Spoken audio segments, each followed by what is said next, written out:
ماهر محيط أنا لسه أسكب اغتساب ودرت هذه إنا وعدته أذاك الدنبي إنا عدته وإني من كل قيادة إيسو قلان أوكي ماهر سعودة يقدوبي سعود كي ويريركم أنتي وإنا قيميسين أوكي وقيمينيسين يا سعودك ماهر محيط أنا لسه أسكب اغتساب ودرت هذه إنا وعدته أذاك الدنبي إنا عدته وإني من كل قيادة إيسو قلان أوكي ماهر سعودة يقدوبي سعود كي ويريركم ayaantan tiktok fasada ku soo batay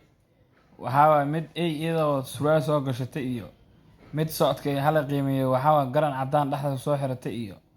iyo waxay noqdeen wax aan la fiirin karin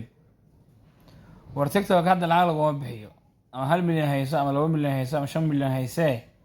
shirkadda tiktok ee Soomaaliya hadda ka shaqeyso ama Soomaaliya application-keeda ka shaqeeyo wax lacag oo ay dad siiso malahan imagine marka haddii ay lacag dad siin lahayd ka warrama gabdhaha hadda horadooda soo bandhigay soo bandhigay ee isqaabiyay haddii maanta video ay soo duubaan 200 300 kun 400 hal bilyan markay daawato ay heli lahayeen 1000 ilaa 2000 dollar ay heli lahayeen ka warram maanta inta iyo in ka badan fasahada la sii arkayna wallahi billahi marka waxa la leeyahay tiktok waxa warkay ma halo turjumo tiktok waxa hal hab lacag Soomaaliya siin hadaa bas lacag siisid fasaadkooda inta in ka badan noqonayaan ee soo wadanayaan waxa surwaal dhaxa soo gashanayaan socodkii qiimeey taagan yihiin madaxayna galayaan warniyo ilaahay ka cabso aakhirada dambe saan macquul maaniyo saan hal maan inaan soo qaato ma rabin laakiin dadka inay wax ku fahansiyo oo kaliya aan soo qaatay jaw ilaahu idama dhaaf inta soo qaatayna hadii jeer waxaan soo gudbinaa waxyaabaha dadka ay xiiseeyaan sida wararka sheekooyinka iyo madadaalada haddii ay Soomaali naga codsato video gooni in aan ka soo hadalno heegan waxa uu ahay in aan ka soo hadlo videogaas hal subscribe aad noo saarto iyo hal follow aad noo soo dhahdo waxay nagu dhiirigelinaysaa in aan wax fiican oo qurux badan aan soo gudbino fadlan ha ilaawin in aad follow noo soo dhahaysiin share gareysid guuleysta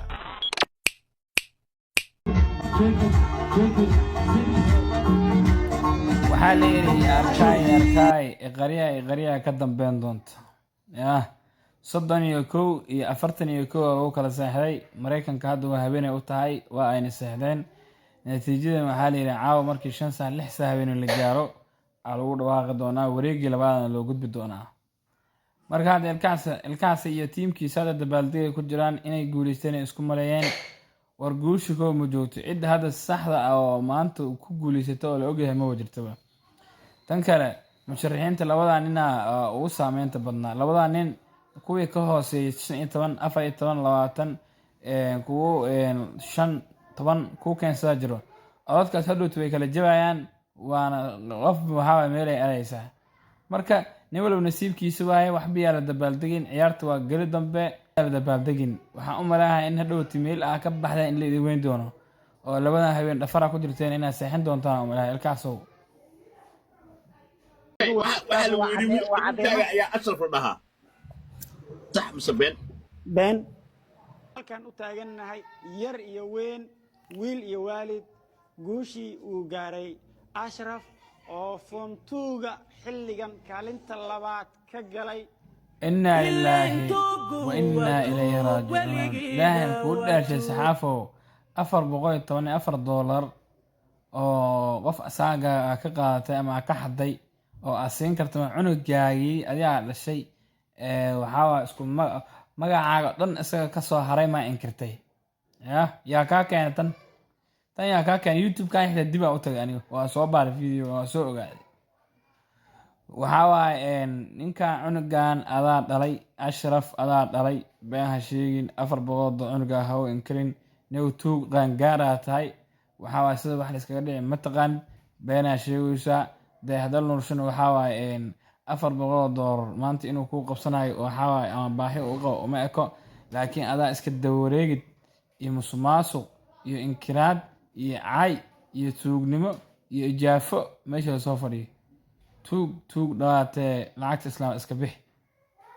ilaahay iimaanka ka qaaday saxaafo maxaa ku geeyay ma waxa dhaxlaad weeydi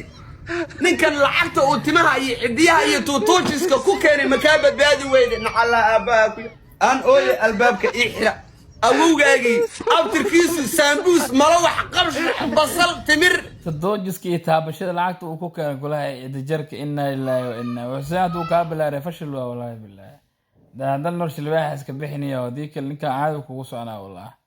marna waxaa waaye dayaxuu ku socdaa marna saxaafuu ku socdaa jid iyo jahmeel uu socdo ma wala yaqaan xuseen laakiin wada waa wataaniyo ninka uu iska cayta maamowgii waxaa dadka oo qalbiga ka xun ma ahan lajan waaye xuseen guulayshasa horta maanta tiktok aan falaqayna tiktok aan laba siyaa loo joogaa qof waxaa waaye hadduu rabaa in uu caan noqdo oo bulshada ay barato oo magac ay saameyn inuu yeeshtuu rabaa oo sidii magac uu ku sameyn lahaa ku shaqeynayo hadduu reaction bixinayo hadduu videos uu soo soconayo iyo waxyaabo kale soo duubayo haddii bilicda magaalada iyo soo qofba minaha wuxuu rabaa soo duubo laakiin qof walba wuxuu rabaa in uu magac sameeyo muhiimada inuu magac sameeyo waaye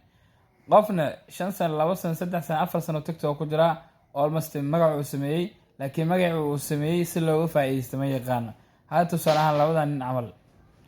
midkan waa guuxaye midkan kalena waa loosay sida aad la socotaan Facebook uu leeyahay YouTube uu leeyahay bishii uu yaraan 2000 3000 4000 in ka badan uu sameeyaa oo ilaa 5000 kasoo qaxayta qiyaastii mina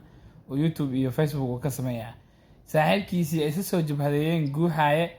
wuxuu fadhiyaa weli tiktokii maqaayad yaroo xarag laga jaraay iyo isbitaal yaroo meel laga furaay iyo meel yaroo oo wax lagu sameynayo wuxuu ka qaataa $100 iyo $150 xayisiina oo isbuuciiba mar ama 2 isbuuc mar soo dhiciso oo wax meel saarnayn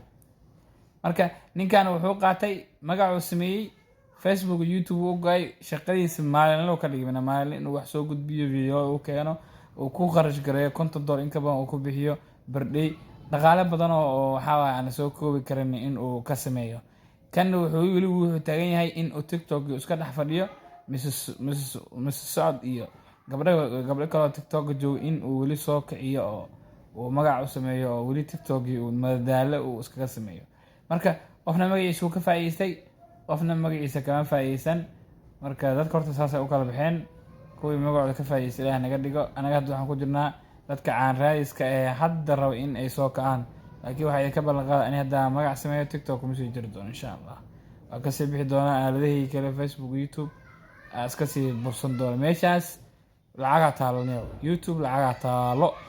ama hadda ogtahay hadii kaleba YouTube sax lacag taalo bal sheeko wallahi ina qabiil ka hadlo ma jeceli laakiin caawa tamal horaysa ninkan sida la sheegay waa daarood sida ay warbaahinta qaarkood ay qorayso waamina ama TikTok dadka caanka ay qorayaan waxay leeyihiin ninkan waa nin daarood ah laakiin daaroodka isaga uu ka dhashay astaantoodii iyo dhaqankoodii iyo waxa cod bixiyaasha uma soo qaadan wuxuu u tagay macusley gaanga ama xawaalaha dadku waxay leeyihiin xawaalaha hadduu ku taageero uu ku wato waxa waa adiga amaamadaada banaanka ay taallaa dadkaas hadday ku taageeraan waa cabsi guushu waa gaaraysaa laakiin xariif meeshaan istaaga ka ridanayo xariifka wuxuu soo qoray fiiri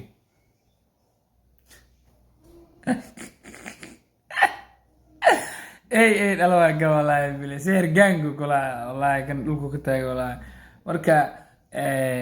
kulay xawaalo ninkaas loo kaco ninkaas cimaamadiina uu qaatay calankiina uu qaatay astaantiina uu qaatay macwiisiina uu qaatay wuxuu dareensan yahay in xawaalaha ay ku xoog yihiin America iyo meesha uu codku ugu baahan yahay sidaa daraadeedna ay ku kaliftay in uu astaanteeda uu soo qaato si uu cod fiican u helo ninkaas cimaamada ku tuura guulaysta saaxiib yaal